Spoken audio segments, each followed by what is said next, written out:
حضرتك عن اهم انجاز مهني واهم انجاز شخصي، تختار حضرتك ايه؟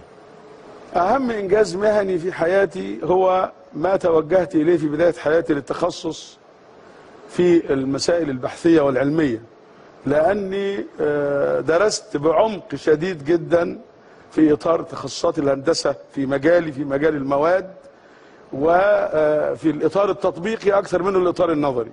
فحصلت على الدكتوراه، وده اداني سعه كبيره جدا، وخاصه ان الدكتوراه كانت من الولايات المتحده الامريكيه ومع استاذ كبير جدا، اكبر واحد في العالم كله في المجال ده حينئذ.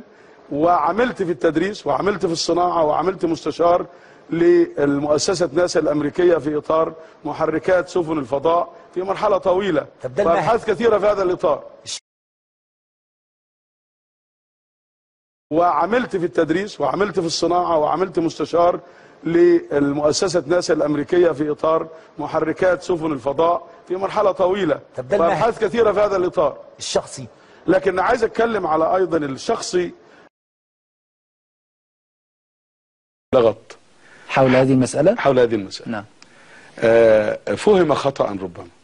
فأنا لم أقل ولم أكتب أن أنا كنت بعمل في وكالة ناسا الأمريكية. نعم. هذا لم يحدث. طب كويس إن حضرتك توضح. أنا لم أعمل في وكالة ناسا الأمريكية ولم أكتب هذا، وليس في يعني السي في اللي بيقولوا، يعني زي ما بيقولوا، أو يعني السيرة الذاتية لي ما يثبت أني كنت أعمل في وكالة ناسا الأمريكية. نعم.